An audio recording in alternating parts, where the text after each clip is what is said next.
বিসমিল্লাহির রহমানির রহিম। কোনো পথ নাই। আমার এই জায়গাটা মনে পড়ে, আর ওই মুসা আলাইহিস সালামের ওই কথাটা মনে পড়ে, মানে একেবারেই বেকায়দা। তার মানে বাঁচার কোনো পথ ঘাটি নাই, রাস্তাই নাই। এটা হয় কি করে? 100 কিলোমিটার গেলে কোনো মানুষজন পাওয়া যাবে না, সেইখানে একটা মহিলা মানুষ একটা দুধের বাচ্চা নিয়ে থাকে কি করে? কালা আসহাবু মুসা, মুসার সঙ্গী সাথী বললেন, ইন্নাল্লাহ মুদরাকুন, আমরা আটকা পড়েছি, বন্দী। আমি ওই জায়গাটা দেখার পূর্বে যখন এই জায়গাটা অনুবাদ করে ব্যাখ্যা করে বুঝাতাম, তো বাস্তব দেখি যে একটু ভুল আছে। আমি বলার সময় বলেছি, ডানে ফেরাউন, বামে ফেরাউন, পিছনে ফেরাউন, সামনে সাগর, কুলজুম সাগর। কুলজুম সাগর, নীল নদীতে ডুবেননি, নীল নদীতে ফেরাউন ডুবেনি। নীল নদী ছোট নদী, বুড়িগঙ্গার চেয়ে ছোট। তো সামনে কুলজুম সাগর, ডানে ফেরাউন, বামে ফেরাউন, পিছনে ফেরাউন, মনে ওরা ধাওয়া করে আসছে না। সাগরের পাশ দিয়ে এভাবে যাচ্ছিলেন, সামনে হঠাৎ করে এইরকম পাহাড়, মানে যাওয়া যাবে না। তাহলে ডানে ফেরাউন, পিছনে ফেরাউন, সামনে সাগর, বামে পাহাড়, এইরকম পাহাড় ঘুরে ব্যাক করে পিছে উঠতে হবে, তাছাড়া বাঁচার পথ নাই। তো পিছনে তো ফেরাউন। তখন বললেন যে আমরা আটকা পড়েছি। মুসা আলাইহিস সালাম বললেন, কাল্লা, কখনো নহে, অসম্ভব, এটা হতে পারে না, আমরা আটকা পড়িনি। ইন্না মায়া রাব্বি, আমার সাথে আমার প্রতিপালক রয়েছেন, সাইহাদিনী, তিনি আমাকে পথ দেখাবেন।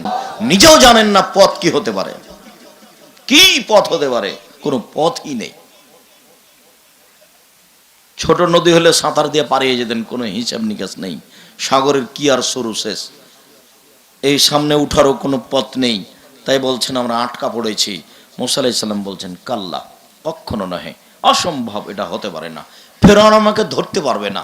ইন্না মাইয়া রাব্বি, আমার সাথে আমার প্রতিপালক রয়েছেন, সাইহাদিনী, তিনি আমাকে পথ দেখাবেন। এই পরিস্থিতিতে বাঁচার পথ কি? আল্লাহ বলছেন, তুমি লাঠিটা একটু সাগরে মারো। তো একটু মারলেন, তো পানি দুদিকে সরে গেল, সুন্দর রাস্তা, চলে গেলেন। ফেরাউন খুব রাগে ছিল। ফেরাউন মানে তোকে আজকে পিটাবো, ধরবো, হত্যা করব, তার মানে খুব রাগে আছে, যার জন্য তার বিবেকটা কাজ করেনি। তখন মনে করেছে যে এই রাস্তা দিয়ে মুসা গেছে, আমিও যেতে পারবো। মানে বিবেচনা করার মতো তার কাছে পরিবেশ ছিল না। রাগ মানুষের বুদ্ধি বিবেককে কি করে? নষ্ট করে দেয়, বোকা বানিয়ে দেয়, কমিয়ে দেয়। সে যে সাধারণ মানুষ তা নয়। তার নামটা যখন আল্লাহ উল্লেখ করেছে, তখন সম্মান দিয়ে বলেছেন আলে ফেরাউন। আহাল আর আল দুটাই আরবি শব্দ, কিন্তু আল ব্যবহার হয় সাধারণের জন্য, আর আল ব্যবহার হয় সম্মানের জন্য। আল্লাহ তার সাথে যে শব্দগুলো ব্যবহার করেছেন, তার সম্মান সহকারে বড় মানুষ, খুব জ্ঞানী পণ্ডিত মানুষ, সারা পৃথিবীর বাদশাহ নয়, শুধু আল্লাহ। তিনবার বলছে মুসাকে যে আমি ছাড়া তোমাদের কোনো মাবুদ আছে, আল্লাহ আছে, এই কথা আমি জানি না। মুসা, তুমি যদি আমাকে বাদ দিয়ে কাউকে আল্লাহ বলে দাবি করো, তাহলে আমি তোমাকে জেলখানে বন্দি করে দেব। বলছে আনা রব্বুকুমুল আলা, মুসা, আমি হচ্ছে তোমাদের সবচেয়ে বড় প্রতিপালক, সবচেয়ে বড় আল্লাহ। এগুলো তার বাক্য। আমি যখন লাশটার পাশ দিয়ে ঘুরছিলাম, তখন 12টা লাশ আছে ওখানে, প্রায় একই রকম, 3টা মহিলা, 9টা পুরুষ। তো হাঁটার সময়তে আমি তো সবাই বলছে, কেউ কেউ বলছে যে মানহাল ফেরাউন আল আসলি, আসল ফেরাউন কোনটা? তো এক জায়গাতে লেখা আছে আল ফারাল আসলি, এটা হচ্ছে আসল ফেরাউন। ওখানে কিছু একটু পরিবর্তন মনে হয়, আল্লাহ আলাম। 3500 বছর পরে যার লাশ পাওয়া গেছে, সেটা কতদূর ঠিক বেঠিক আল্লাহ ভালো জানে, তবে তাদের দাবি এভাবে লিখাও আছে। তো বারবার ওই কথাগুলি মনে পড়ছিল, মানুষ কি দাবিতে বলতে পারে আমি তোমাদের বড় প্রতিপালক? তো রাগের কারণে সে ঢুকে গেল, পানি দুদিক থেকে এসে জমা হয়ে গেল। তখন ফেরাউন বলল, আল্লাহ ছাড়া কোনো মাবুদ নাই, আমি ঈমান আনলাম ওই মাবুদের প্রতি যাকে বানু ইসরাইল মেনে নিয়েছে। আসলে আল্লাহ কেউ বুঝতো না, এখানেও ঠিক করে বললো না, আল্লাহ ভালো জানে। তখন আল্লাহ বলছেন, ও এতক্ষণে কাদা সাইতামিন কাবল, ইতিপূর্বেই তুমি তো নাফরমানি করলে। আল্লাহ আলাম, আল্লাহ তুমি রহমতের মালিক, দয়ার মালিক, তুমি আমাদের ক্ষমা করো। বলছিলাম যে আয়েশা রাদিয়াল্লাহু তাআলা আনহার এই ঘটনায় কবরের শাস্তিকে সামনে রেখে আল্লাহ রাসূল হাত তুলে দীর্ঘ সময় দোয়া করলেন। কবরের শাস্তি, জাহান্নামের শাস্তিকে সামনে রেখে মাঝে মধ্যে সুন্দর করে ওযু করে 2 রাকাত সালাত আদায় করে আল্লাহর কাছে ক্ষমা চাইবেন।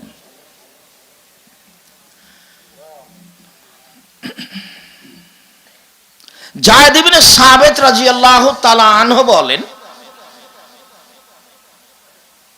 বাইনা রাসূলুল্লাহ সাল্লাল্লাহু আলাইহি সাল্লাম ফি হায়াতিন লিবানিন নাজ্জারে, একদা আল্লাহর নবী বানু নাজ্জার বংশের খেজুরের বাগানে ছিলেন। আল্লাহ বাগলাতিল্লাহু, তার একটি খচ্চরের উপরে চড়েছিলেন। অনাহনু মাহু, তিনি তার খচ্চরের উপরে উঠে আছেন খেজুরের বাগানে, আর আমরা তার সাথে আছি। ইজ হাদাত ফাকাদাত তুলকিহে, হঠাৎ গাধাটা লাফ দিয়ে উঠল। তখন মনে হলো যে আল্লাহ রাসূল পড়ে যাবেন গাধার উপর থেকে। একবার তিনি উটের উপর থেকে পড়ে গেছিলেন, তিনি উটের উপর থেকে ছিটকে এই দিকে পড়েছেন, আর তার স্ত্রী সাফিয়া হুইবনা আফতাব ওই দিকে পড়েছেন। তো একজন সাহাবী আল্লাহ রাসূলকে উঠাতে যাচ্ছেন, তখন আল্লাহ রাসূল বলছেন, আমার কাছে এসেছে কেন, তুমি সাফিয়াকে একটু দেখো না। তখন তিনি সাফিয়ার পাশে গিয়ে একটা কাপড় তার গায়ের উপরে চাপিয়ে দিয়ে তাকে উঠালেন। এখানে যেটা কথা, সেটা মহিলা মানুষ বিপদে পড়লে আপনাকে উদ্ধার করতে হবে, এই কথাই ঠিক। তবে আপনার পাশে কোনো কাপড় থাকলে তার গায়ে আরো অতিরিক্ত কাপড় লাগিয়ে দিয়ে তার সহযোগিতা করবেন, এটাই ঠিক। সাথে সাথে এটা কথাও যে পীর সাহেব গাধার উপর থেকে পড়বেন না, কিন্তু নবী পড়ে গেছেন। পৃথিবীতে ইনার চেয়ে দামি মানুষ কেউ নয়, কেউ নয়। আদম আলাইহিস সালাম নন, ইব্রাহিম আলাইহিস সালাম নন। এত বড় দামি মানুষ আল্লাহ সৃষ্টি করেননি কাউকে মানব জগতে। উটের পিঠ থেকে ছিটকে দূরে পড়ে গেলেন, তার মানে পীর সাহেবেরও ক্ষতি হতে। মানুষ অন্ধ হয়ে যায়, তখন আর ঠিকটা বুঝতে পারে না। কথা প্রসঙ্গে কথাটা চলে এসেছে, ঘটনা বুখারী মুসলিম, যেটা আমি বলছি বুখারী মুসলিমের হাদিস। মানে রাসূল ছিটকে পড়ে গেছেন দূরে একেবারে, যা হাত পা ভেঙে যায়, একবার পড়ে একবার ভেঙে গেছিল। তো ফাইজা আকবরুন সিত্তা ও খামসা, হঠাৎ দেখি 5টা বা 6টা কবর। তখন আল্লাহ রাসূল সাল্লাল্লাহু আলাইহি ওয়াসাল্লাম বলেন, মাইর ফাসা ওয়া হাজিল আকবরে, এই কবরবাসী আযাবিল কবরে, এই কবরবাসীকে তোমরা কেউ চিনো? কে কবরবাসী? কালা রাজুলুন আনা, একজন বলে জি আমি চিনি। তখন আল্লাহ রাসূল বললেন, ফামাতা মাতু, এরা কখন মারা গেছে? তখন তিনি বললেন, ফি শিরক, মুশরিক অবস্থায় মারা গেছে।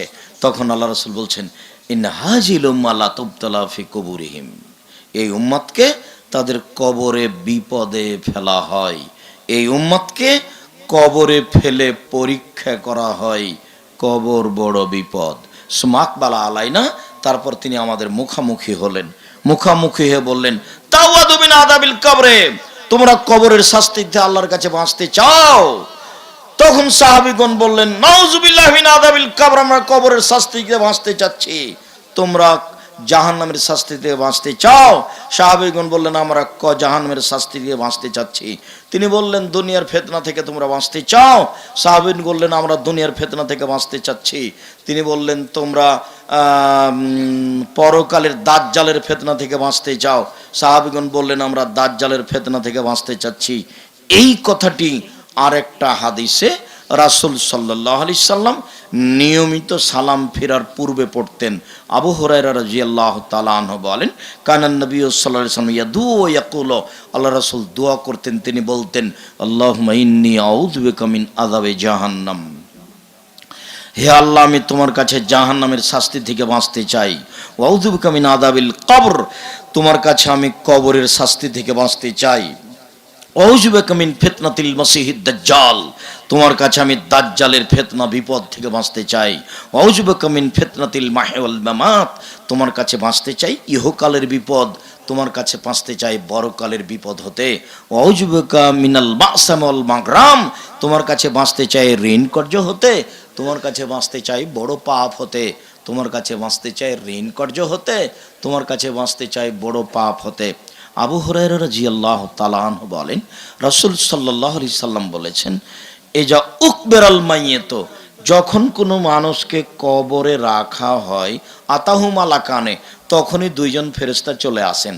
তাহলে কবর বলতে মরার পরে আত্মার কাছে, মানে ও তো কবর, লাশ তো বাঘের পেটে আছে, কবরে চলে আসে, মানে আমরা যেন এটা না বুঝি যে লাশটাকে এখন উঠিয়ে বসানো হলো। উঠিয়ে বসানো হয় এই কথা ঠিক, কিন্তু লাশটাকে উঠিয়ে বসানো হয় এই কথা ঠিক নয়। ও বুঝে যে আমাকে কি করা হলো, উঠিয়ে বসানো হলো। বুঝতে পারছেন? এখনই একটা লোককে স্বপ্নে দেখছে যে লোকটা আমি লাফ দিয়ে উঠে গেছে, তো লোকটা কি লাফ দিয়ে উঠে গেছে? আপনি তো দেখতে পাচ্ছেন যে শুয়ে আছে। ও তো এখন ঘুম ভাঙলে বলবে যে আমি তো সাপ দেখে লাফ দিয়ে উঠেছি। হ্যাঁ, তুমি তো এখানে শুয়ে আছো। আরে না, আমি লাফ দিয়ে উঠেছি। কবর যত কঠিন, কিয়ামত তার চেয়ে অনেক অনেক অনেক বেশি কঠিন। কিয়ামত যত কঠিন, জাহান্নাম তার চেয়ে অনেক অনেক অনেক বেশি কঠিন। কি দিয়ে বুঝায় আপনাকে আমি কবর কত কঠিন?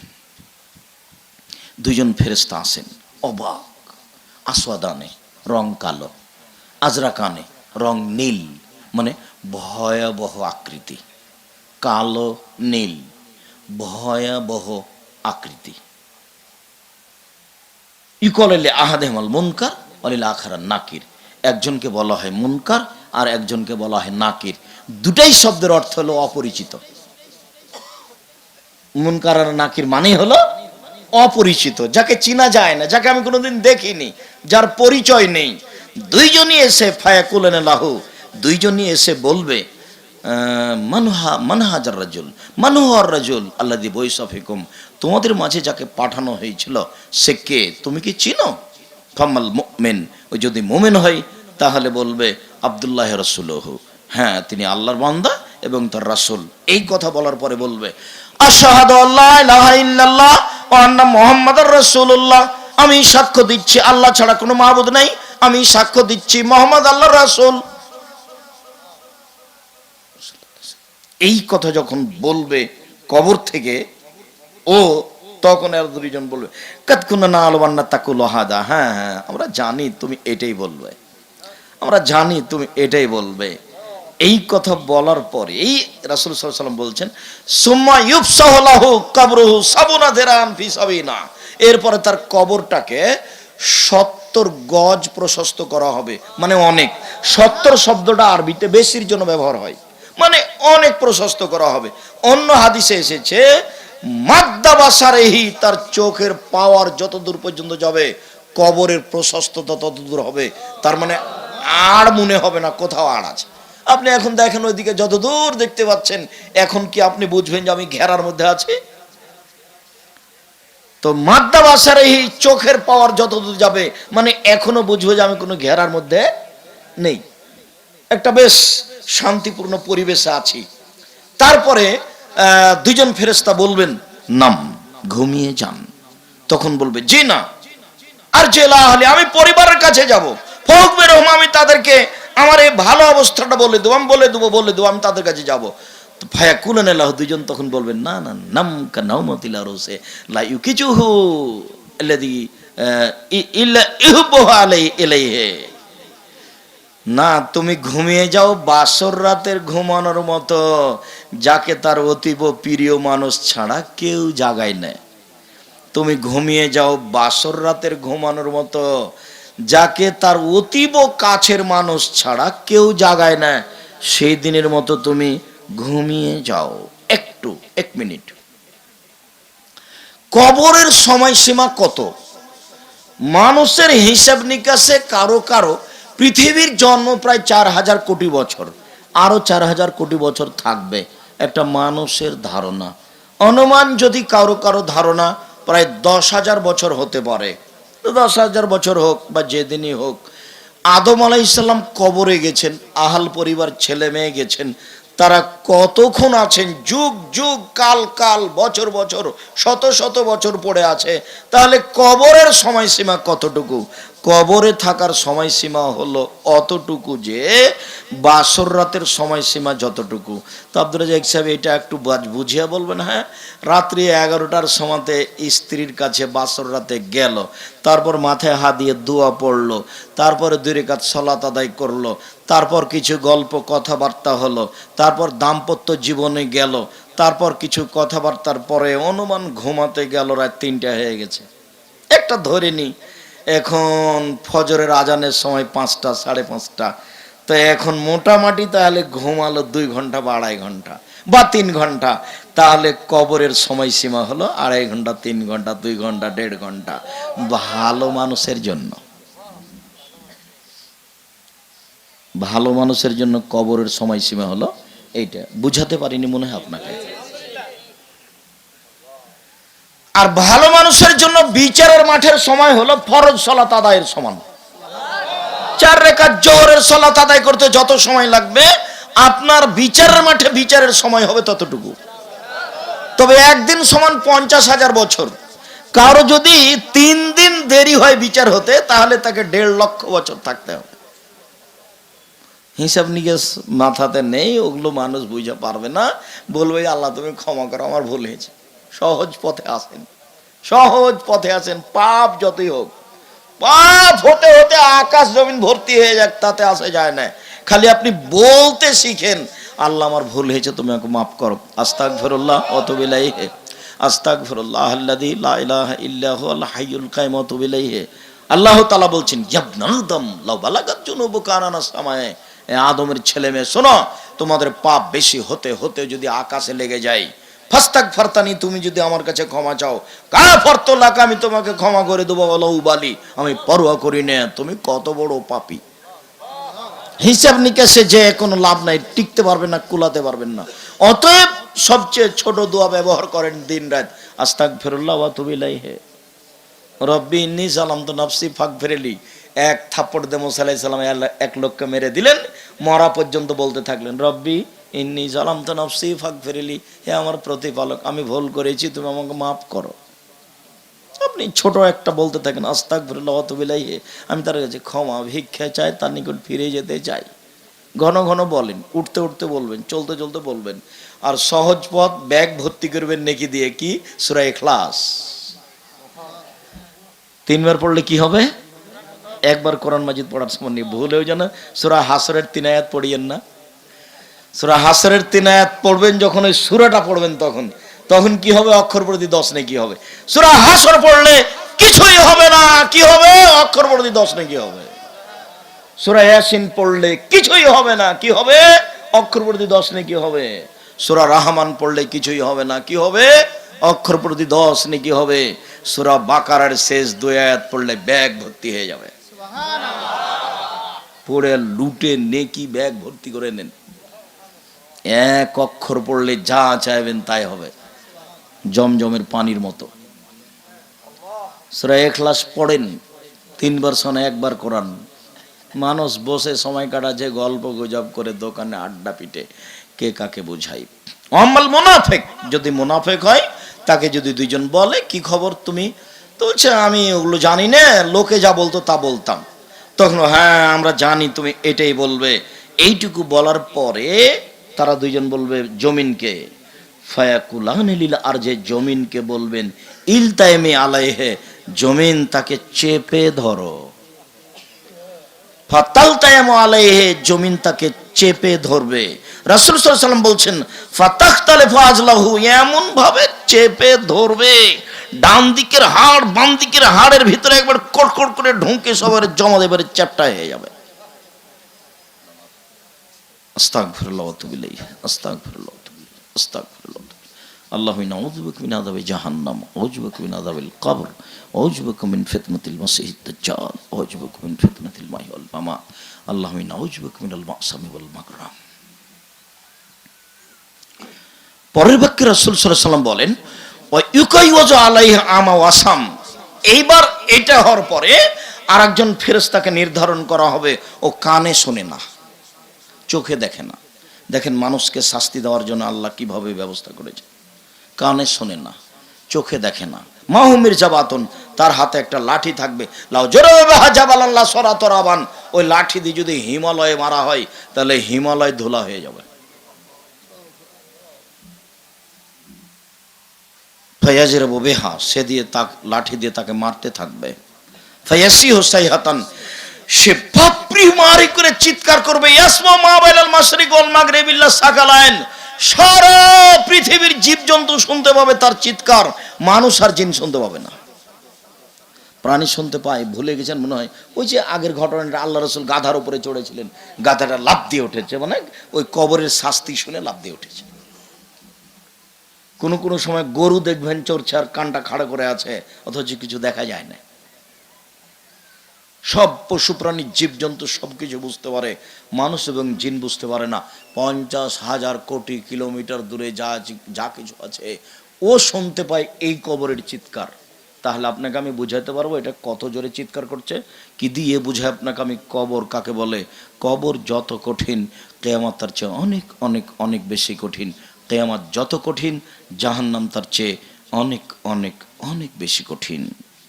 উসমান রাদিয়াল্লাহু তাআলা আনহু থেকে বর্ণিত, এজা ওয়াকাফা আলা কাবরিন, যখনই উসমান রাদিয়াল্লাহু তাআলা আনহু কবরের পাশে দাঁড়াতেন, বাল্লা, তিনি কাঁদতে ফাবাকা, কাঁদতে লাগতেন। হাত্তা বাল্লা লেহিয়াতাহু, কাঁদতে কাঁদতে কাঁদতে দাড়ি ভিজিয়ে দিতেন। আপনার তো কান্নার সময় নেই, কেন? নাতি আছে, নাতি আছে, নাতনি আছে, টিভি আছে, অনেক ধরনের খাওয়া পানি আছে, একটা আনন্দ আছে না?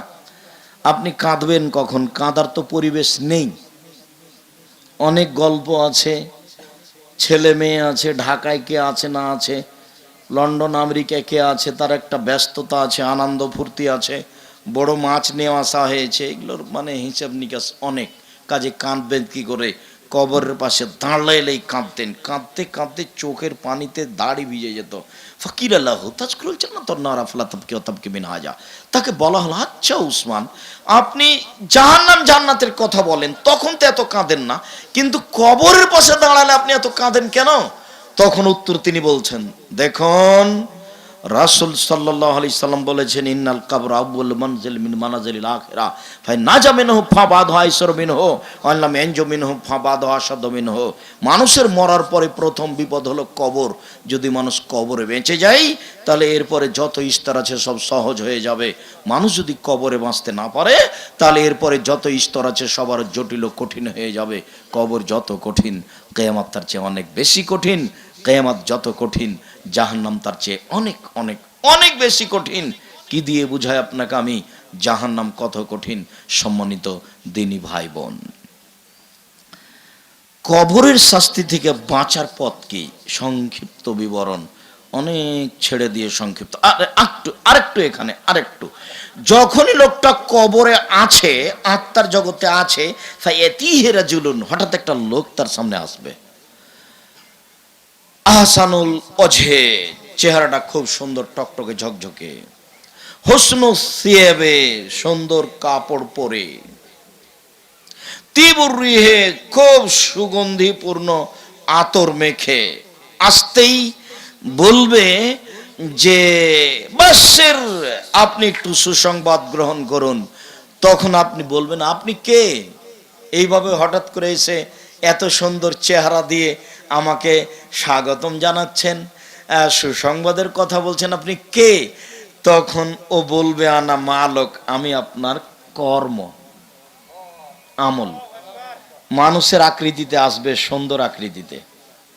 আর যদি ব্যক্তি খারাপ হয় তাহলে লোকটা আসবে, আল্লাহ রাসূল বলছেন যে কাবিহুল ওজহে, খুব খারাপ চেহারায়, কাবিহুস সিয়াবে, খুব দুর্গন্ধময় কাপড়, খারাপ কাপড়ে, মুনতানাতুর রিহে, দুর্গন্ধে টিকা যাবে না, এরকম তিনটে গুণ নিয়ে আসবে। ও ইয়াসুকা, আপনাকে একবারে বিব্রতকর অবস্থায় ফেলে দিবে। তখন আপনি বলবেন যে আপনি কে? ও বলবে, জি এই ওয়াদাই করা হচ্ছিল যেটা এখন দেখছেন। তখন আপনি বলবেন, আপনি কে? তখন উত্তরে বলবে, আনা আমালক, আমি আপনার কর্ম। আল্লাহ তুমি মাফ করো, আস্তাগফিরুল্লাহ। যা কর্ম হয়ে গেছে পাপের ক্ষতির, তুমি ওটা নেকিতে পূর্ণ করে দাও। আমরা মানুষ, আমরা ভুল ত্রুটির ঊর্ধ্বে নই, তোমার কাছে অন্তর থেকে ক্ষমা ভিক্ষা চাচ্ছি। অতীতের পাপকে নেকিতে পূর্ণ করে দাও। আর যে কয়েকদিন বেঁচে আছি সে কয়েকদিন শতামল সঠিক আমল করার তৌফিক দান করো, যেন দুনিয়া থেকে ঈমান নিয়ে বিদায় নিতে পারি। এই সুযোগ তুমি করে দাও। সম্মানিত দিনী ভাই বোন, জাহান্নাম থেকে বাঁচার 1 নম্বর পথ এখনই বললাম, যেটা সালাম ফেরার পূর্বে বলবেন। ভুলে গেলেন মনে হয়। আল্লাহুম্মা আউযু বিকা মিন আযাবি জাহান্নাম। জাহান্নাম থেকে বাঁচার পথ সালাম ফেরার পূর্বে বলবেন, রব্বানা আতিনা ফিদ দুনিয়া হাসনাতাও ওয়া ফিল আখিরাতি হাসনাতাও ওয়া কিনা আযাবান নার। ইহকালে কল্যাণ দাও, পরকালে কল্যাণ দাও, আর জাহান্নাম থেকে বাঁচাও। জানাজা পড়ার সময়তে রাসূল সাল্লাল্লাহু আলাইহি ওয়াসাল্লাম বলতেন, জানাজা পড়ার সময় আউফ ইবনে মালিক আল আসজাই বলছেন যে আল্লাহ রাসূল একটা জানাজা পড়ালেন, তারপর আমি সেদিনের দোয়াটা মুখস্থ করে নিয়েছি। সেদিন তিনি বললেন, আল্লাহুম্মা গফির লাহু, আল্লাহ তুমি তাকে ক্ষমা করো, অরহামহু তুমি তার প্রতি রহমত নাজিল করো, অফিহি তুমি তাকে মাফ করো, অফানহু তুমি তার প্রতি নিরাপত্তা অবতীর্ণ করো, অকরেম নজলাহু তুমি তাকে দামি সম্মানী খাদ্য খেতে দাও, অসমাদ খালাহু তুমি তার থাকার জায়গা প্রশস্ত করে দাও, অকসল বিলমায় সালজাল বারাত কামানা কায়দা সাবল আবিজমিনাদ দানাস তুমি তাকে ঠান্ডা স্বচ্ছ পানি দিয়ে ধুয়ে পরিষ্কার করে দাও, অবদুল হু দারান খায়রান মিন দারিহি দুনিয়াতে যে বাড়ি ছিল তার চেয়ে সুন্দর বাড়ি দাও, ওয়াহলান খায়রান মিন আহলিহি দুনিয়াতে যে পরিবার ছিল তার চেয়ে সুন্দর পরিবার দাও, ওয়াজাওজান খায়রান মিন জাওজিহি দুনিয়াতে যে স্ত্রী ছিল তার চেয়ে সুন্দর স্ত্রী দাও, অদখরুল জান্নাহ তুমি তাকে জান্নাতে প্রবেশ করাও, ওয়াইদহু মিন আযাবিল কবর ওয়া মিন আযাবিন নার তুমি তাকে জাহান্নামের শাস্তি থেকে বাঁচাও, তুমি তাকে কবরের শাস্তি থেকে বাঁচাও। জানাজার ওই দোয়াতে এই কথা আছে, বাপের কবরের পাশে যখন দাঁড়াবেন তখন প্রথমে দোয়া পড়ার পরে দুরুদ পড়ে এইটা পড়বেন। এই দোয়াটা 2-3 বার পড়েন। তারপরে এমনি মুখে বলেন, আমার বাপকে ক্ষমা করো, আমার মাকে ক্ষমা করো। তারা মানুষ, তাদের ভুল ত্রুটি থাকতে পারে, আমি তার উত্তরাধিকারী হিসেবে বলছি তোমার কথাটা শোনো, তুমি তাকে মাফ করো। কিছু দান খেরাত করবেন বাপ মায়ের নামে, আর মুখে বলবেন। অনেক কিছু ভোগ করছেন, তার দুনিয়া থেকে চলে গেছেন, কোনো কিছু করার পথ নাই তার। আপনি ইচ্ছা করলে কিছু করতে পারেন, একটু মুখে বলতে পারেন আল্লাহ আমার বাপকে ক্ষমা করো, এটাই অনেক। 10টা টাকা দিতে পারেন, এটাই অনেক। সম্মানিত দিনী ভাই বোন, রাসূল সাল্লাল্লাহু আলাইহি সাল্লাম বলেছেন, তোমরা কবর দেখতে যাও, মরণ স্মরণ হবে। আল্লাহ রাসূলকে একবার জিজ্ঞাসা করে, আল্লাহ রাসূল সবচেয়ে ভালো মানুষ কে? তো বলেছে যার চালচলন ভালো। আল্লাহ রাসূল সবচেয়ে বুদ্ধিমান কে? ওই যে মরণকে স্মরণ করে সে হলো সবচেয়ে বুদ্ধিমান। তো আজ থেকে একটু মরণকে বেশি স্মরণ করবেন। পেট ব্যথায় যদি মানুষ মারা যায় তাহলে কবরের শাস্তি হবে না। জুমার দিন যদি মানুষ মারা যায় জুমার রাতে, তাহলে কবরের শাস্তি হবে না। মানুষ যদি শহীদ হয় তাহলে কবরের শাস্তি হবে না। মানুষ যদি সূরা মুলক পড়ে, মুলক 30 আয়াত বিশিষ্ট মুলক, তাহলে কবরের শাস্তি হবে না। সূরা ওয়াকিয়া পড়লে রুজি বেশি হবে, এ হাদিস ঠিক নয়। মুলক পড়লে কবরের শাস্তি হবে না, এ কথা ঠিক। মর্মে আজকের আলোচনার শেষ অংশে এসে আপনার সাথে আমার জরুরি কয়েকটি কথা। তার প্রথম কথা হচ্ছে, আজ থেকে একটা জিনিসের সাথে আপোষ নেই, কোনোদিন আপোষ চলবে না, সেটা হলো সালাত, নামাজ। বলা হবে না যে কাল থেকে পড়ব, বলা হবে না যে পড়ব, মানে এরকম কোনো ভাষা এর সাথে চলবে না। অন্য কোনো ইবাদতের সাথে একটু চলতে পারে, যে এবছর হজে যাব না, সামনে বছর যাব, এইটা চলতে পারে। একটু শয়তানি করে রোজা ছেড়ে দিয়েছে, সিয়াম ছেড়ে দিয়েছে, আচ্ছা এটাও চলতে পারে, কিন্তু সালাতের সাথে কোনো আপোষ নেই। ও পৃথিবীতে ভিন্ন ধরনের ব্যতিক্রম বিরল ইবাদত, যার সাথে কোনো আপোষই নেই, কোনো কথাই নেই। সময় হলে পড়বেন। দ্বিতীয় জরুরি কথা, একটু হালাল রুজির জন্য চেষ্টা করবেন যে কোনো মূল্যে। আমি ভিক্ষে করে খেতে বলিনি, ওই বোকা ছেলেগুলোকে বলেছি শ্বশুরের কাছে টাকা নিবে কেন, ভিক্ষে করে খাও, এই কথা আমি বলেছি। তার মানে ওই টাকা দিয়ে চাউল কিনে ভাত খেয়ে ইবাদত কবুল হবে না। আমি ওকে নিন্দা করে বলেছি, ভিক্ষা করতে বলবো কেন? গায়ে শক্তি আছে, কাজ করে খাবো, কলা বিক্রি করে খাবো। আব্দুর রাজ্জাক সাহেব বলেছেন চকলেট বিক্রি করে খাবো, ভিক্ষা করবো কেন? সবচেয়ে অপছন্দ কাজ। হালাল রুজি। তারপরে কোরআন তেলাওয়াত, অন্তত সূরা ইখলাস। ব্যাগ ভর্তি করতে কম করবেন না, খালি নেকি লুটে নেন ছোট পথ। হাসর পড়তে গিয়ে 70,000 ফেরেশতা দোয়া করবে, এর প্রতারণায় পড়িয়েন না। এরপরে আজ থেকে নিয়ে মরার জন্য প্রস্তুতি গ্রহণ করুন। পরের একটা সময় খুব জটিল। এরপরে আমার একটা প্রস্তাব মানতেই হবে, সেটা হলো জামিয়া সালাফিয়ার জন্য দোয়া করতে হবে। আমার মনে বড় স্বাদ, এদেশের মাটিতে আমি উন্নত মানের প্রতিষ্ঠান গড়বই গড়ব ইনশাল্লাহ, যে কোনো মূল্যে। যেখানে ছেলে মেয়ে বাংলা, ইংরেজি, আরবি উন্নত মানের শিক্ষা অর্জন করে জাতির অন্যায়ের বিরুদ্ধে লড়বে মুখে কলমে মিডিয়াই, এটা আমার মনে বড় স্বাদ। জামিয়া সালাফিয়া এই ভর্তির তারিখ 1 জানুয়ারি। এই প্রতিষ্ঠানে প্রতিষ্ঠানের দোয়ার জন্য আমার জোরালো দাবি। সাহায্য সহযোগিতা কে করবে? এভাবেই হবে, কে কখন দিবে এতে হয়ে যাবে। আর আর রূপগঞ্জ, নারায়ণগঞ্জ, ঢাকায় সম্মেলন মার্চের 5-6, আর রাজশাহীতে 13-14 ফেব্রুয়ারি। বিশাল বড় প্রতিষ্ঠান, প্রায় 18-20 বিঘা নিয়ে একটা প্রতিষ্ঠান। আর রাজশাহীতে মসজিদটা প্রায় একতলা শেষের দিকেই, শেষই প্রায়, যার নিচে তলায় একতলায় মুসল্লি ধরবে 3000। 90% জমির উপরে মসজিদ। এদেশে সবচেয়ে বড় মসজিদ, সঠিক আকীদার মানুষের। তো একটু স্বাদ করে দেখতে তো যাবেন। আমি রোজ বলি একদিন দেখতে যাবেন না? অনুরোধ। আর আব্দুল্লাহর বইটা খোঁজেন তো, মিন্নাতুল বারি। বাংলা ভাষায় শুধু নয়, আরবি উর্দুতে এরকম কোনো বোখারির ব্যাখ্যা বের হয়েছে তা আমার জানা নাই। মিন্নাতুল বারি। আব্দুল্লাহর জন্য দুয়ার যেমন দরখাস্ত, মিন্নাতুল বারি সংগ্রহ করার তেমন জরুরি দাবি। সাথে সাথে তাওজিহুল কোরআন তাফসির, একটা গুরুত্বপূর্ণ ব্যতিক্রম তাফসির তাওজিহুল কোরআন। এছাড়া দুয়ার বই আছে 42টি সহিহ হাদিস আছে হাত তুলে দোয়া করার। আর জঙ্গি বিরোধী বই আমি সর্বপ্রথমে লিখেছি, কে বড় লাভবান। 1 লাইন পড়লে আপনার লাভের কথাটা আপনি বুঝতে পারবেন। তার নামই হলো কে বড় লাভবান। কে বড় লাভবান, কে বড় ক্ষতিগ্রস্ত, আদর্শ নারী, আদর্শ পরিবার, আদর্শ পুরুষ, দোয়ার বই। এই বইগুলি সংগ্রহ করার জন্য জোরালো দাবি, অনুরোধ রেখে আপনার জন্য নিয়ে আসা হয়েছে অনেক দূর থেকে। আর জামিয়া সালাফের মুখপাত্র পত্রিকা মাসিক আল ইতেসাম পত্রিকা, ওটার মূল্য 20 টাকা। এটা কেউ ফিরে যেতে পাবেন না। ওটা একটা নিয়ে নাম্বারে যোগাযোগ করে বলবেন আমার কাছে 10 কপি 5 কপি পাঠাও। ওটা জামিয়া সালাফের মুখপাত্র পত্রিকা মাসিক আল ইতেসাম পত্রিকা। এখন নিয়ে যেতে হবে 20 টাকা মূল্যে। সকল দিনই ভাই বোনকে পত্রিকা এবং বইগুলি সংগ্রহ করার অনুরোধ রেখে আলোচনার শেষে চলে আসলাম। মহতারাম, আলোচনার শেষে কিছু কালেকশন করলে ভালো হবে। ভাই আমি তো এভাবে বলতে পারবো না। তো আপনারা যেহেতু তারা দাবি জানিয়েছে, যাওয়ার সময় 10 টাকা হোক, 50 টাকা হোক, 20 টাকা হোক, সবাই অংশগ্রহণ করবেন। যে যতটুকু দিবে তার ততটুকু পূর্ণ হবে, যে যতটুকু দিবে না তার ততটুকু ক্ষতি হবে। কয়েকজন ভাই 1500 100 টাকা দিয়েছে, আল্লাহ সেটা কবুল করো। যে কেউ খালি হাতে যাবে না, তো বই সবাই নিয়ে যাবেন। কোনো বই যদি না নিয়ে যাওয়া যায় তাহলে তো 20 টাকার পত্রিকা আছে, এটাতে ছাড় নেই, কে এমনি যেতে পাবেন না।